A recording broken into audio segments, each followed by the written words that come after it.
Okay, so let me go to him. Yeah, the Son of Man. The week has come. Thank you so very much, and welcome our listeners all over the region and beyond.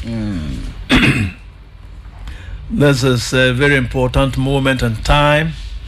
A lot of people are very interested in this particular program, and I'm sure they are all over the place. A lot of people tell me, both the security services, people in the prisons, immigration, customs, NIB, the police, even the military detachment, and the civil and public servants, they are all gathered. You go to the villages, some of them even get their phones and wireless sets and radios.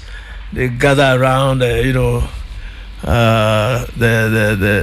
usual meeting places, and they listen. So you are all welcome.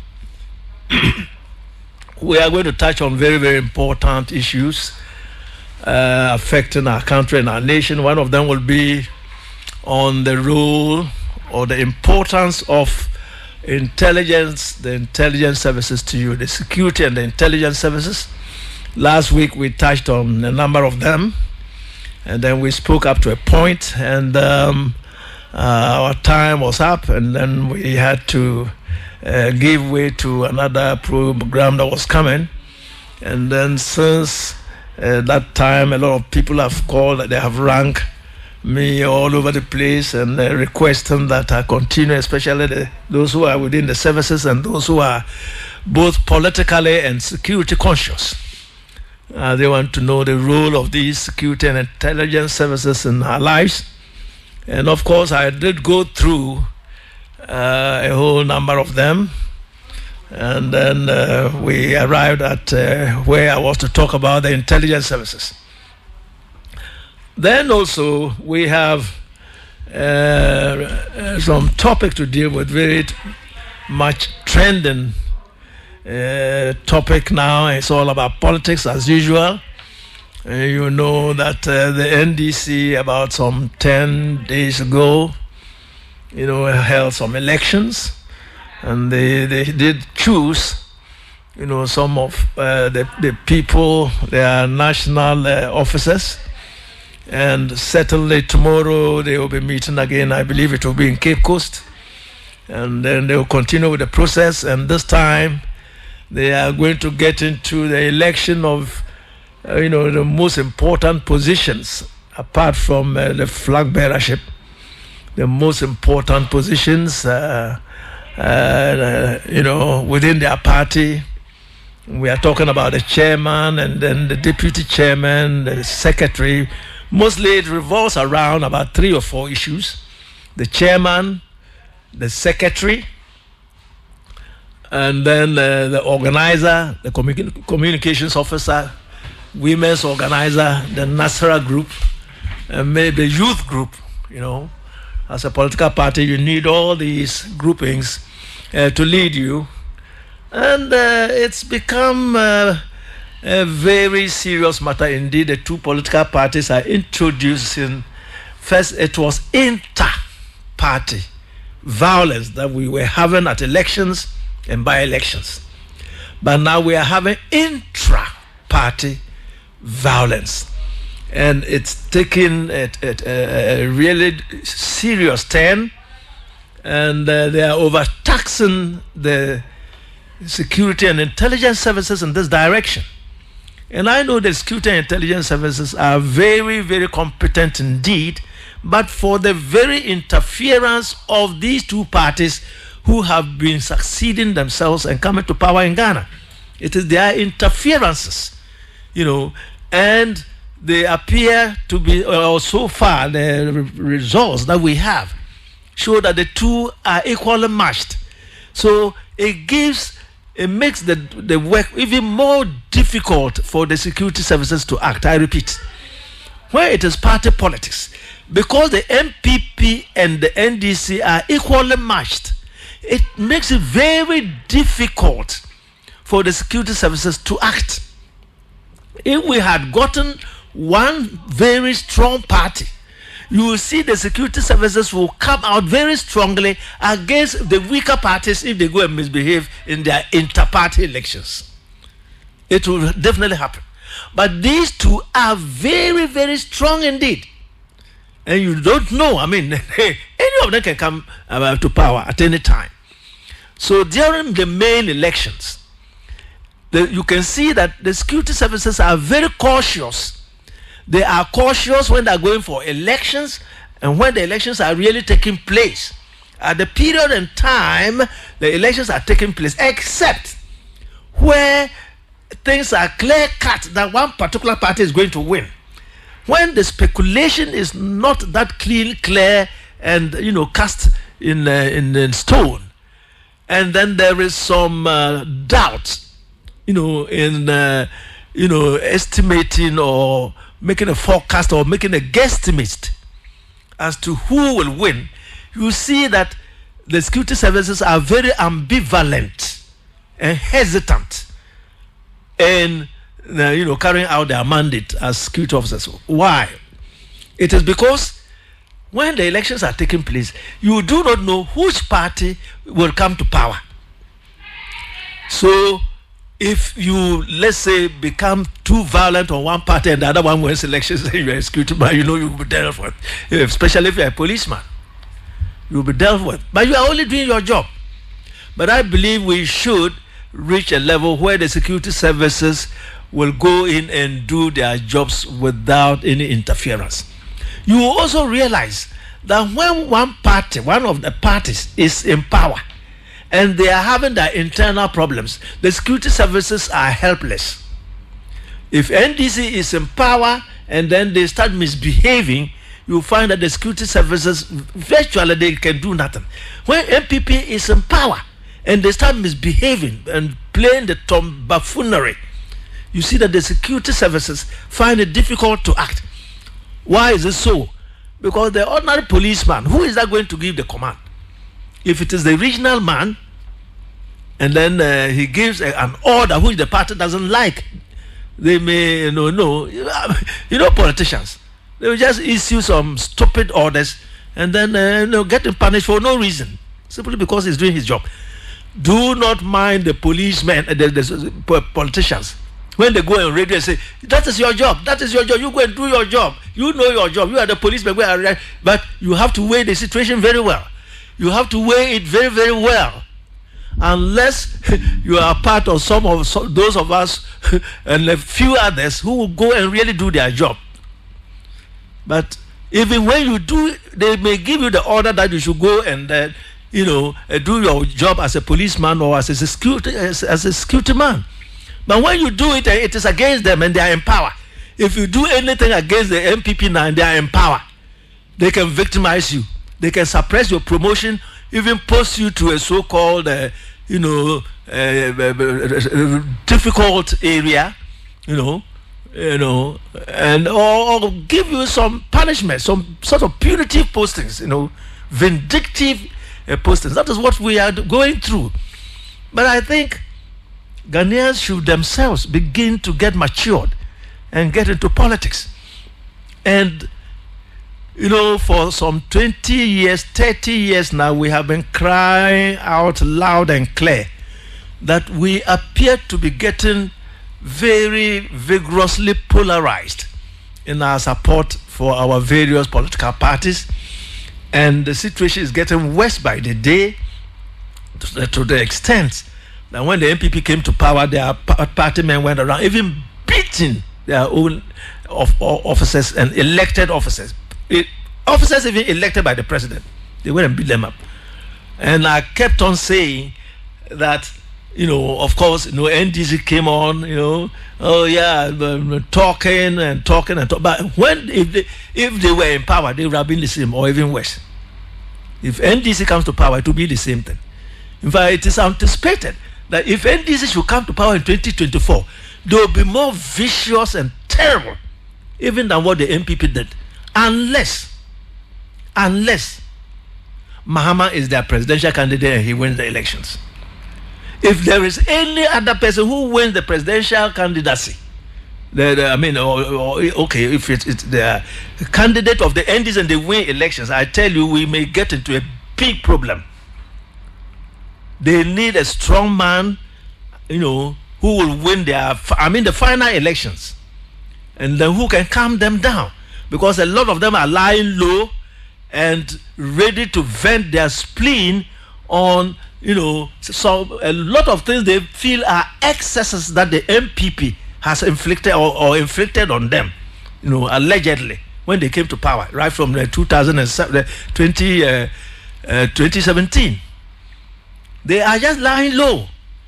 Let power be handed over to them. If President Mahama, His Excellency, Mahama is not the presidential candidate and win the elections thereof of the NDC, we are going to have a problem in Ghana. Write this down. That son of man has said it. And I'm talking of 2025. 2024, we have exactly 2 years left to go for the next election. But let's look at the election that we are having. Recently, we had the MPP. They went in and chose their people, and there were a lot of complaints here and there. People are going in and falsifying and changing names in the electoral college. They are changing names and putting in false registers, and then causing a whole lot of confusion. But of course, the MPP came out very well when they went for the final election of their what do you call those people, the executive officers, the chairman and all those things. But there were complaints. Even they were complaining that people were using money. The MPP complained. Asabi, who is married to a Sisala lady, a lot of you don't know. Asabi is married to a lady from the Upper West region. He complained. He wanted to be the chairman. You got your job somewhere you went. So you to keep cool and you use the money to take care of my daughter and my grandchildren. He came and he wanted to be chairman. Then when money was flowing, he had to shout out loud. Look at the size of the delegates that they had, in thousands.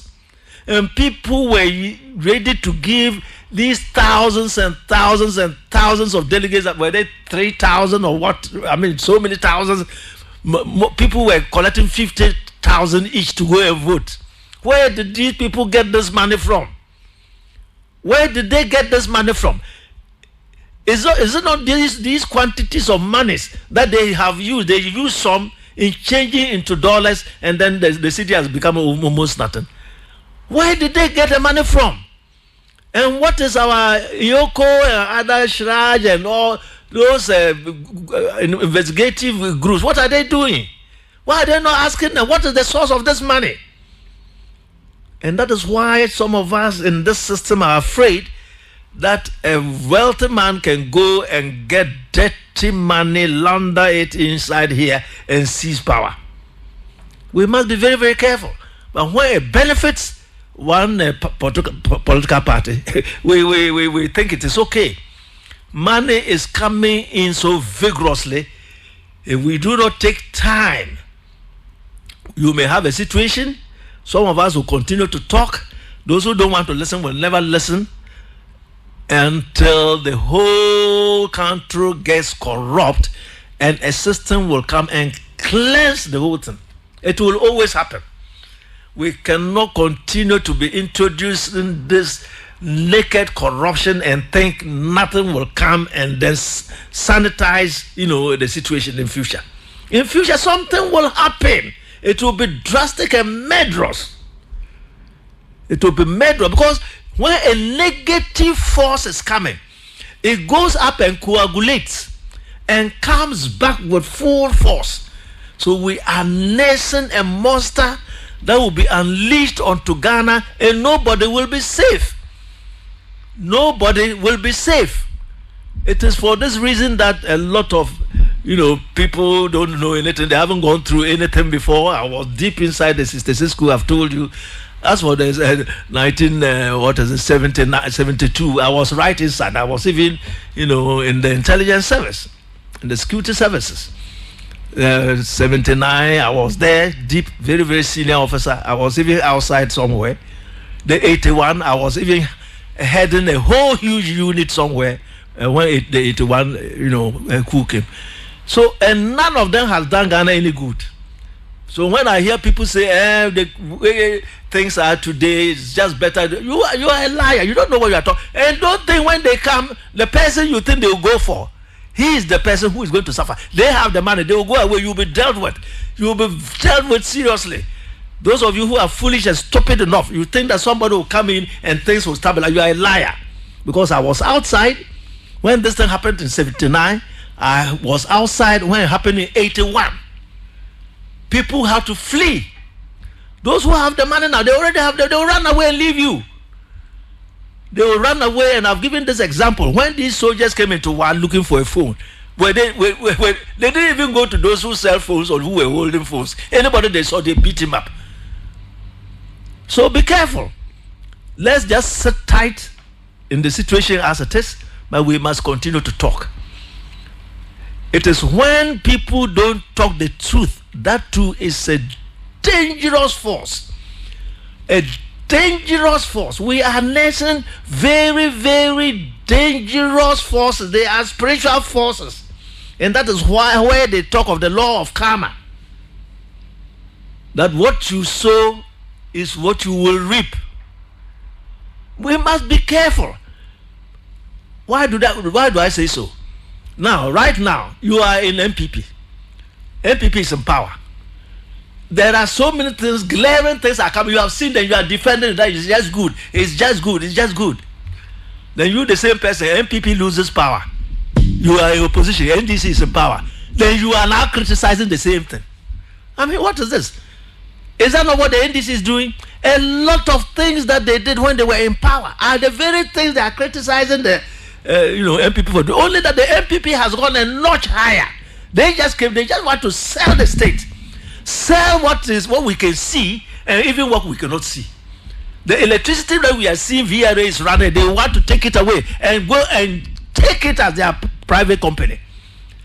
The minerals that are under the ground, we don't know them, we don't know the quality, we don't know the quantity. They want to sell it. How can a group of people be so stupid? How can you go and then sell, minerals? You don't have the equipment, you don't have the money, you can't bring it out, you can't, make assay it, find out its value. Not value in money, but value in its purity. And you are selling it. You say, go to United, there's Boxer. How much is that? You don't know. The quality, you don't know. You say, Chinese should just come and take it. Don't you know you are inviting, the people to come and colonize you? Don't you know that's what we are doing? And of course, many people are aware that Ghana has been sold to America. Do you know that Ghana is a state, an American state, and yet the people, even those who are at the top, they don't know? Do you know that? Stay there. Ghana has been sold to the US for how much? $20 million. Ghana has been sold. They have bought the US. The US owns Ghana. Let push, shove come to push.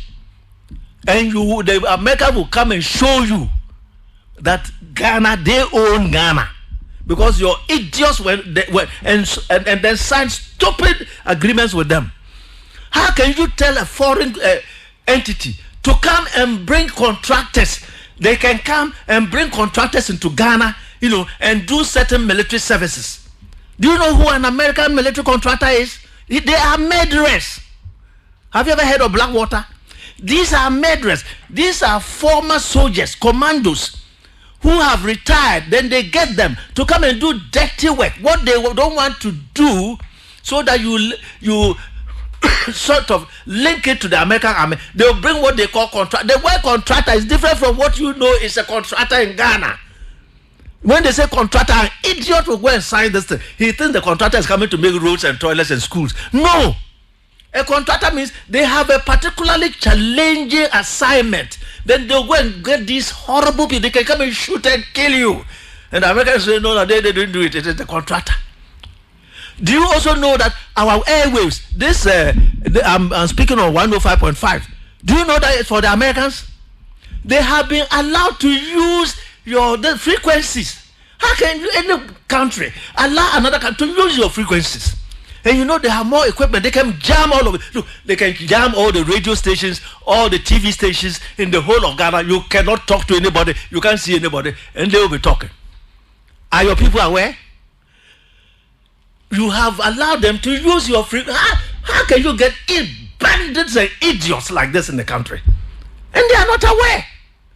And I keep telling you, what I tell you, the foreign missions that are here, the embassy, the British embassy, even America itself, France, and even when they were going to sign this, some top Americans were saying that no, that Ghanaians were too smart, they won't sign it. Our people signed it. They went and signed it. You know what else they signed? And I'm saying that this place belongs to America. They have said that when an American military plane comes, wherever it lands, a Ghanaian cannot go there. Even the president of the Republic of Ghana cannot get there. So what has happened? They own the place. So if they bring 500 planes and then they land there everywhere and say that they are spoiled and so nobody should come, your own country, you can't go there. What they are doing, you can't go there. When they are bringing military equipment, you can't even look and see what they are bringing. Our police cannot go and open it. The custom cannot go and open it. Do you know they can go and print Ghana cedis and come and destroy our money? What is wrong with this country? What is wrong? I'm sure all the embassies that are in Ghana, including Mali, Burkina Faso, Nigeria, they're all right. But these are our matters. They cannot talk for you, but they'll write and give it to their countries.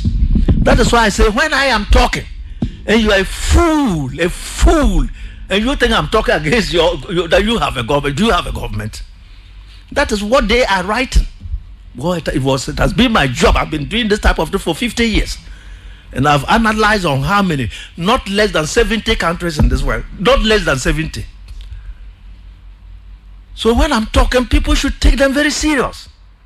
They own this country. Let the moment, they will go and look. And our people, when they are signing these agreements, they don't read the fine details.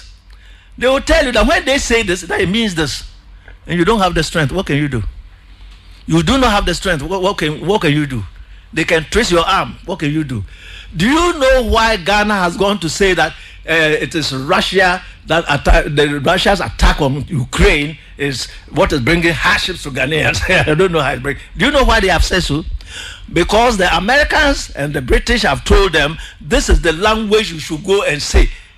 Even though it is the same British and American, the NATO and European countries, the American and European countries, it's because of the sanctions they have, levied on Russia and the retaliatory measures of Russia, who have withheld the exportation of fuel and gas to Europe. This is what is causing the problem. If Europe and America had not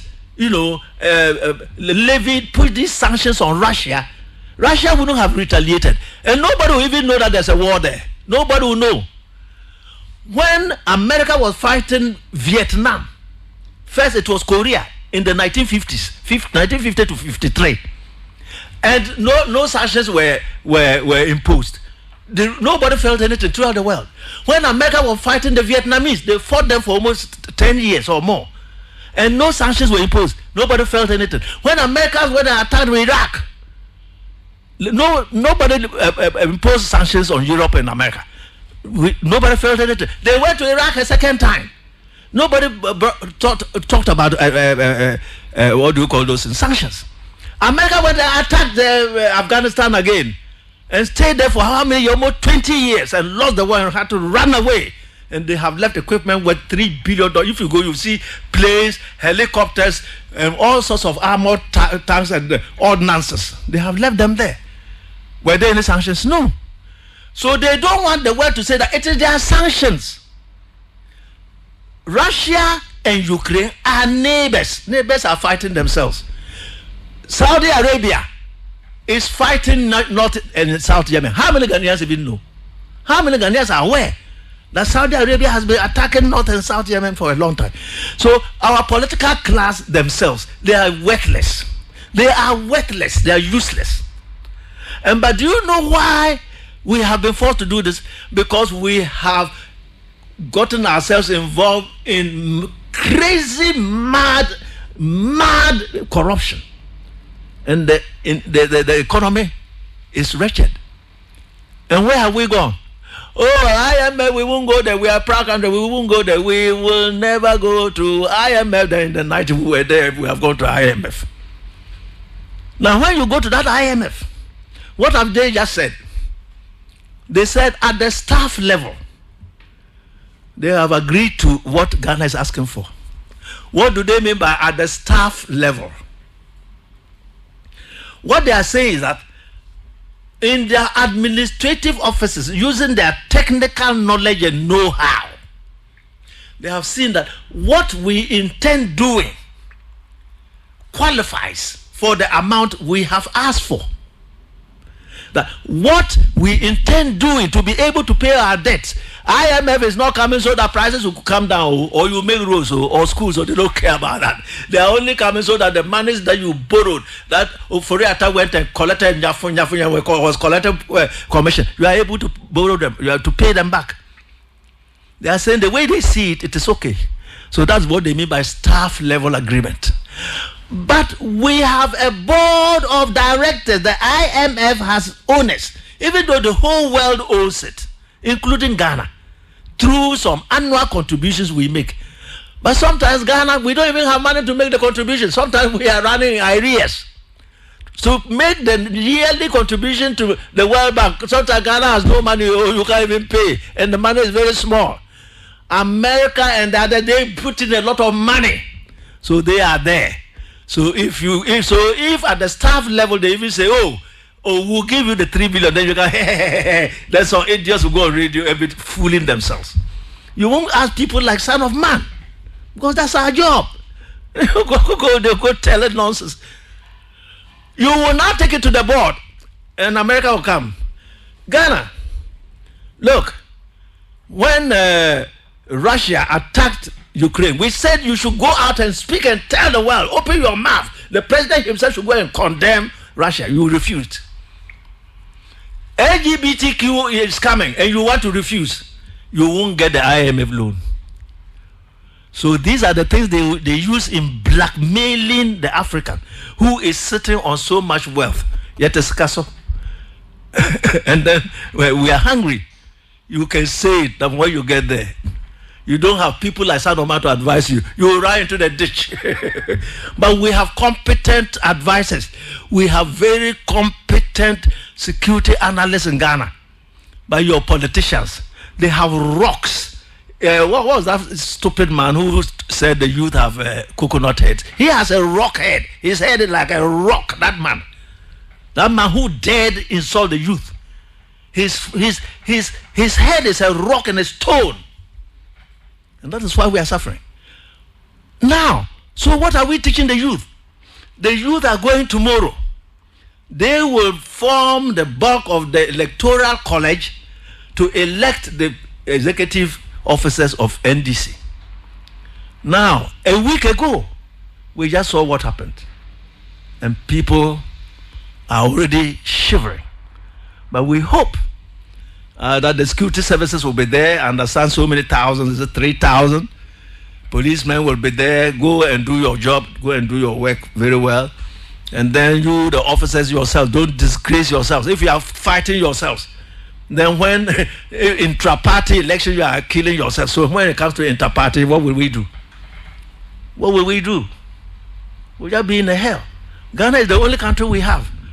But I do not blame the youth. I do not blame them. And those who think they are smart, look at NDC. When I scan the airwaves in the morning, who do I see? Young people. They are the ones shouting and crying about NDC. Some bandits are sitting down. Yeah, we have our boys will go and deal with them. Instead of training them. MPP have been in power for six years now. How many MPP young men have earned PhDs? benefiting from the fact that the MPP is in power. How many? How many are from the Upper West? Do we have 100 PhD? Do we have 100, another 100 with master's degrees? What about those who have gone to university? What about those who have, gotten some skills? What about those who have been trained, to be able to live using their knowledge, their hands, and their eyes and their ears, and not to wait for a party job? You come and fool them that if you want to make money, be in the private sector. Then you go and pack everybody from your house and put them in politics, and you still the youth. That is why they are ready to kill you, so that you'll get a political position. But that is not the right way to go. That is not the right way to go. I have told you this is my job. I've done it for years. And what I am telling you, if you go to the embassies that are here, the foreign embassies that are here, the thing that they are writing and giving to their governments, you will see it as if they normally listen to me and copy the same thing, because that's the job. So when you don't know it, you are the one who will sit down and say that the son of man says that he bashes the government. No, I'm bashing the system. And the people we have given the mandate to, because we have had so many confidence in them. Most of them are thieves, criminals, and liars. I'm telling you. I'll tell you one of them. There was a time that a delegation left Accra and then went to New York. And then when they came back, they said, oh, we have met the Norwegians, and they are coming to manage our fish stock, in the seas. Norway, they are good at this fisheries and fishing and this stuff, going in the high seas. So they say they are coming to do this one. They held a big press by a top man, the MPP top man. He was a hopeless, a horrible, nasty liar. There was nothing like that. They went to do something in New York. Then they saw some Norwegians sitting somewhere, their delegation. Then when they went into a room, they quickly right there started talking to them and suggested that they would like to meet with them so that they talk about fish. Then they said, look, we have come to New York on a different topic and subject. When we have finished, let your authorities write us in our home, formally, so that we can arrange and see how we can meet. They quickly came here and said they had arrived at an agreement. The Norwegians came and said, we have never arrived at any agreement to come and manage your fish stocks. That is how they deceive you. I was outside, I was meeting them. I was outside and I was meeting them.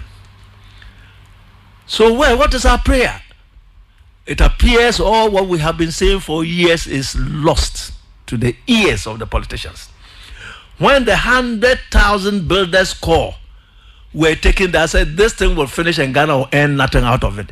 You've taken 100,000 young men, easy to learn. They are ready to go to school, to learn some skills. They have been there. MPP has been there for 6 years. We should have gotten the best of officers in any field. Instead of training them, they simply just pushed them here and then some into forestry and started teaching them how to go and do galamsey. Most of them have come out without skills. Then we had a group of liars led by Nordness as usual, who will go and look in the internet and copy all manner of things, come and tell lies. That we have this module who should multiply and jump into another module who should also sprint and squat and then jump into another one. Came and did another Nordner. Is it Asibit? During the NDC time, he was a consultant. I met Asibit one time in Tamale here at Upland Hotel. When I saw him, I looked at him. The way he was walking, I said, this man, no, there was, walking with some airs. He said it was a UN something. So when the UN came, a delegation, he wanted to act as if, he was even a consultant for the United Nations. And then they went and sat somewhere. They said, my friend, who are you? Who are you? He said, hey, my friend, get up and go away. Not knowing he went and downloaded a program, that for India or some country in the Far East there, and came and said he was going to use it for the youth. Then they stole some money, and then they put this man Abedi, one former footballer who was a minister, just destroyed his name. They put him in prison. He almost died. They removed him. So I don't know what are we doing to the youth. So this 100,000, and do you know that 100,000 was there when the president said, declared Accra the cleanest city in the world, in Africa, and I said, it won't work. I even came out with a module for them. Of course, they wouldn't listen. They were busy stealing money, Ghana's money. Look, this 100,000, suppose you took, in fact, they all went to Accra for some initiation or inauguration or introduction, or they went to break them into their jobs, or to show them off as a sort of political gimmick. Suppose you put 50,000 in Accra and gave 20,000 one street, another 20,000 one street. Look, make sure day and night you have your officers there to keep that city clean. Do that, just do that alone. For 4 years. Do you know what Accra will be? Do you know? Simple. Keep them there. 20,000. When you get up, you are there. Some go and they'll be working shift. Look, in some places they work 24 hours a day. You go 8 hours, then another group will come and take over for you for 8 hours. Another group will come for 8 hours. That's how they work. You will all go to work 8 o'clock. Then some will go in. A lot of them will go late. Then they'll get up and go wander around. Go and drink some pito somewhere. Come and sit for some time, and then tell you they have a headache. He has malaria. Some will go to beer bar. They will never come out. And then after 8 hours, we'll all go and sleep and be snoring in the night. That 8 hours you are sleeping. Americans are working. Britain they are working. French they are working. India they are working. China they are working. Korea they are working. Then when they work and get their money, you say, oh, they should lend it to you. Like I just read something.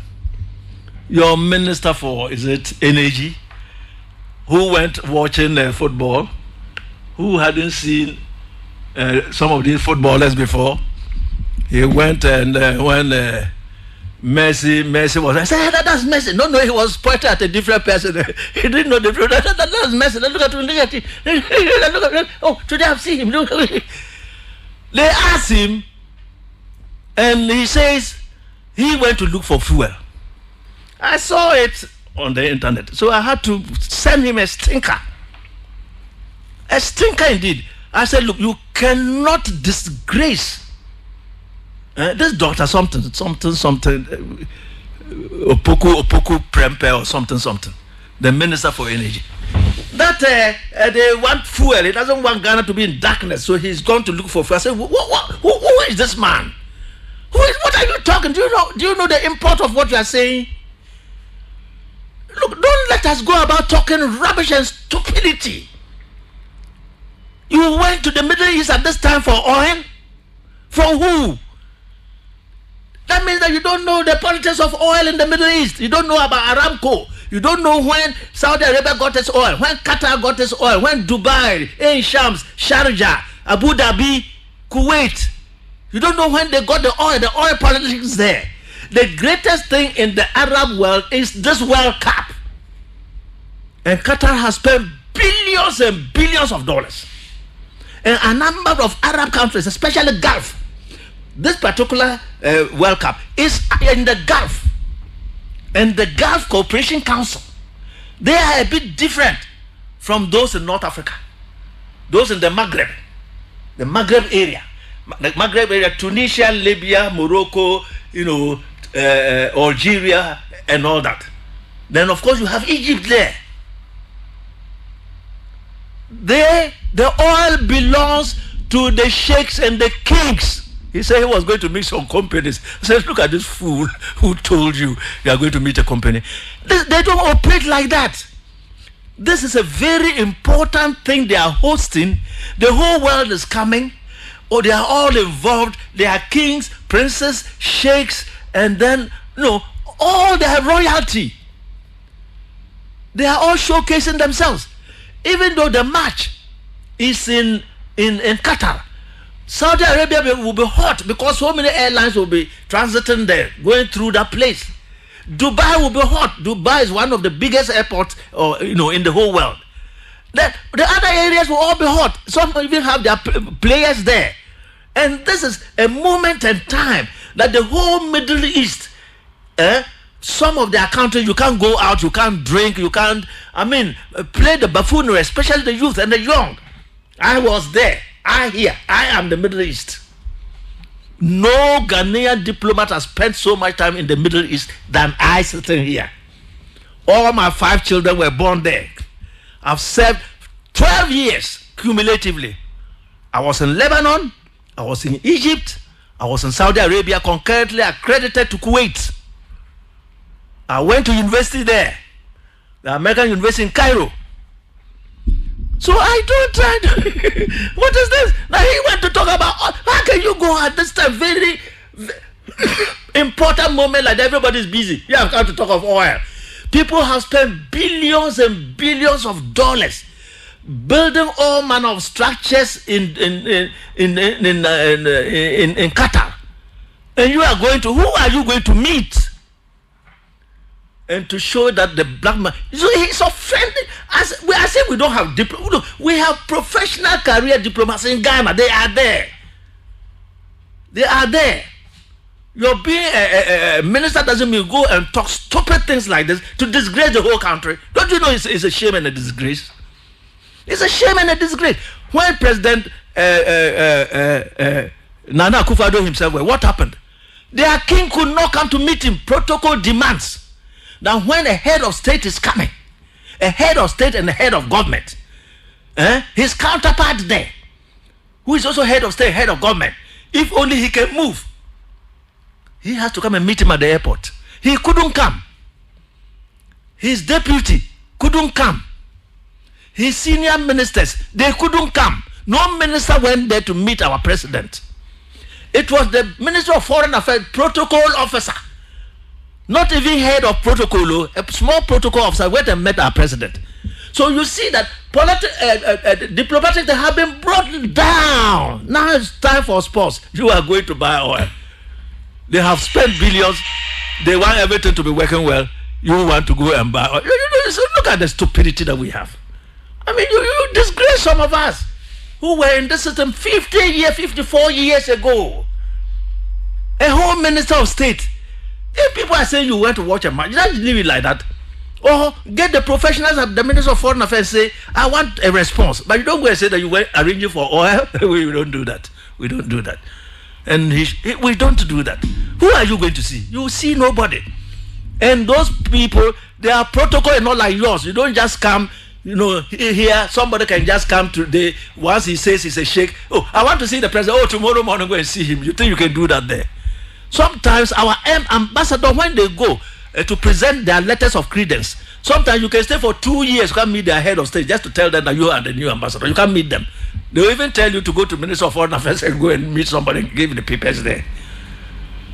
So you see, it pains those of us who are career people, professional people who went in that job as young men, and I spent my entire diplomatic life there.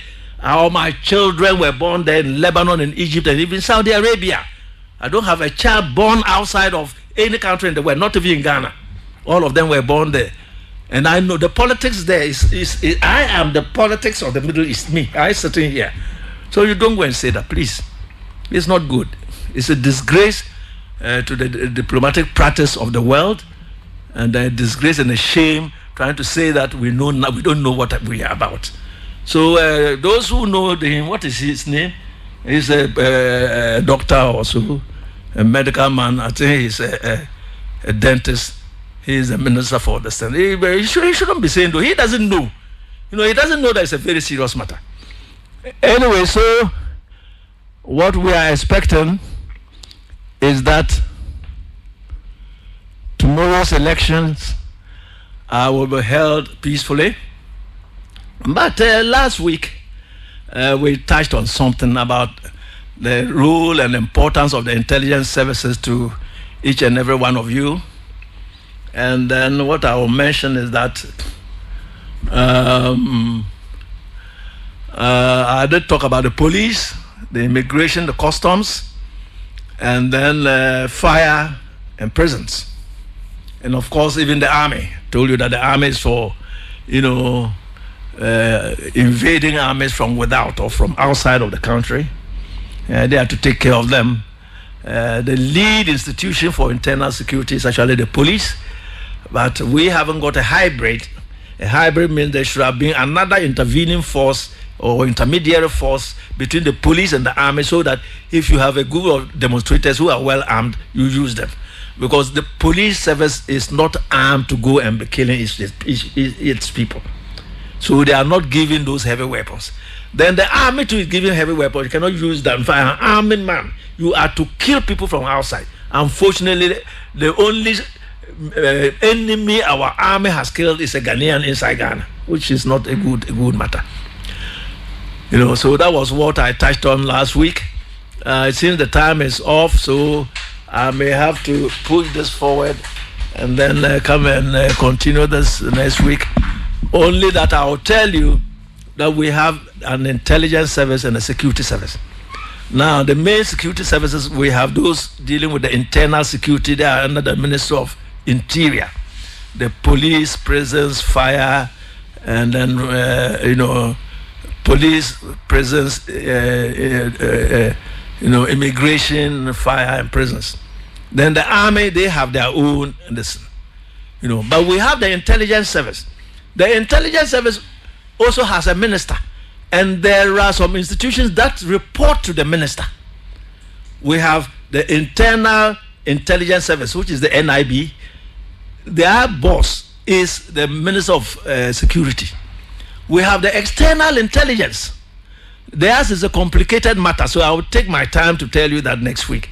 They also report, even though they are foreign affairs people, they are diplomats, but they report to the Ministry of Security. They don't report to the Minister of Foreign Affairs. It will surprise you. And then we also have Army Intelligence. They also have some sort of ambivalent sort of reporting system. When it is a purely security matter, they go to the Minister for Security. So I'll come and tell you why our politicians have been appointing the wrong people as National Security Coordinator and then the Regional Security Coordinators and all security coordinators. All what appointment I'm making are very, very wrong, because we have one Minister for Interior, and that Minister for Interior caters for the intelligence agencies, even though the security services can also come and then get, they can be co-opted to come and work in the offices, but they are not supposed to be, coordinators, either in the regions, the districts, or the national. So next week, we shall come, we'll talk about that. Our next program is taken on is an Islamic program. Just open your ears and you listen to it. God bless all of you. Until we come next week. Amen.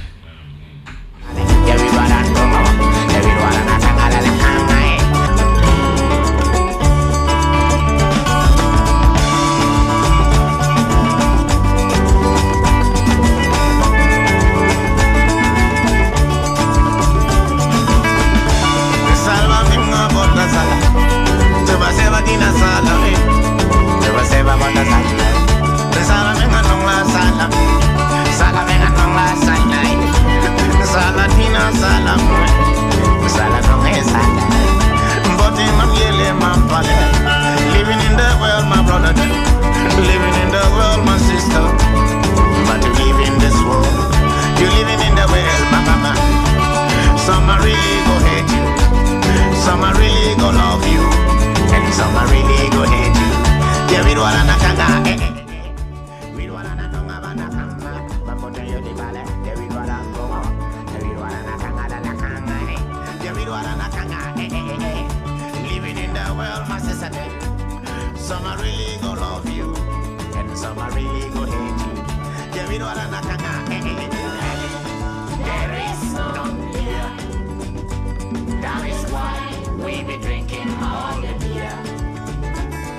For when we'll be going right to heaven, all of our friends will be drinking all the beer. Hey, hey, hey, hey. We don't wanna kanga. Yeah, we don't wanna kanga.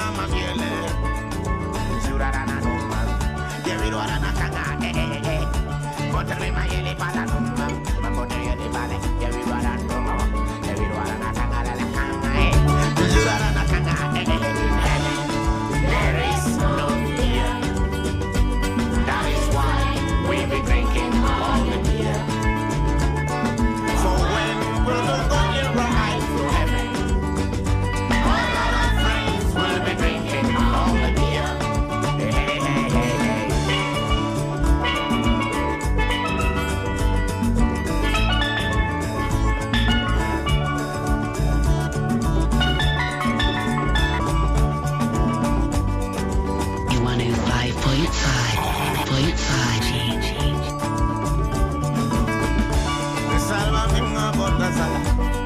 Sebaseba tina sala, sebaseba mata sala. Sala venga nongla sala, sala venga nongla sala. Sala tina sala.